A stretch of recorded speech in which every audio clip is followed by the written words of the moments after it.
ইনকিলাব মঞ্চের মুখপাত্র শরীফ ওসমান হাদির ওপর হামলার প্রতিবাদে সারা দেশে বিক্ষোভ সমাবেশ ও মশাল মিছিল করেছে বিভিন্ন রাজনৈতিক দলের নেতাকর্মী ও ছাত্র জনতা।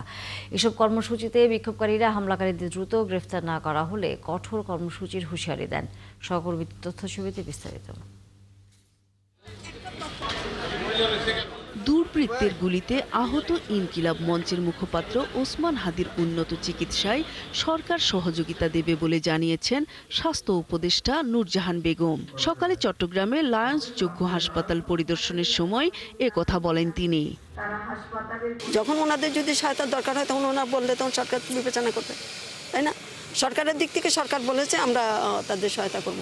ঢাকা ৮ আসনের স্বতন্ত্র প্রার্থী শরীফ ওসমান হাদি ও চট্টগ্রাম ৮ আসনের বিএনপি মনোনীত প্রার্থী এরশাদ উল্লাহর উপর হামলার প্রতিবাদে খাগড়াছড়িতে বিক্ষোভ মিছিল করে জেলা বিএনপি।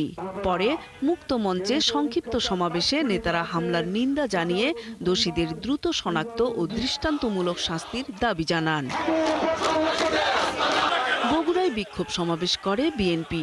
এ সময় বক্তারা এই ঘটনাকে পরিকল্পিত ষড়যন্ত্রের অংশ বলে মন্তব্য করেন। তারা বলেন, আগামী নির্বাচন বানচাল করার জন্য একটি পক্ষ ঢাকা ৮ আসনের সম্ভাব্য স্বতন্ত্র প্রার্থী ওসমান হাদিকে গুলি করে হত্যা চেষ্টা চালিয়েছে।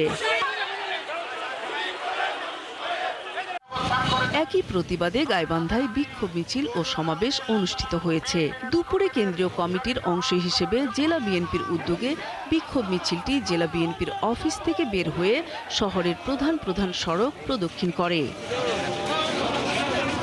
এ ঘটনার প্রতিবাদে ঝালকাঠিতে বিক্ষোভ ও সমাবেশ করে জেলা বিএনপি।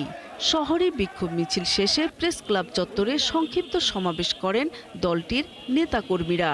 তারা বলেন, এটি জাতীয় সংসদ নির্বাচন বানচালের অপচেষ্টা।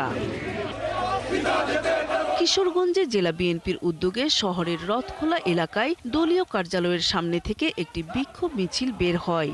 এটি শহরের বিভিন্ন সড়ক প্রদক্ষিণ করে রথখোলা মাঠে গিয়ে শেষ হয়। ওসমান হাদির উপর হামলার প্রতিবাদ ও হামলাকারীদের অবিলম্বে গ্রেপ্তার দাবিতে বিক্ষোভ মিছিল করেছে ময়মনসিংহ বিএনপি। এ সময় নেতাকর্মীরা হামলার তীব্র নিন্দা জানিয়ে দুর্বৃত্তদের দৃষ্টান্তমূলক শাস্তি দাবি করেন। একইভাবে শেরপুরেও বিএনপির বিক্ষোভ মিছিল শেষে বক্তারা বলেন, জুলাই যোদ্ধা হাদির উপর হামলা গণতন্ত্র ও মত প্রকাশের স্বাধীনতার উপর সরাসরি আঘাত।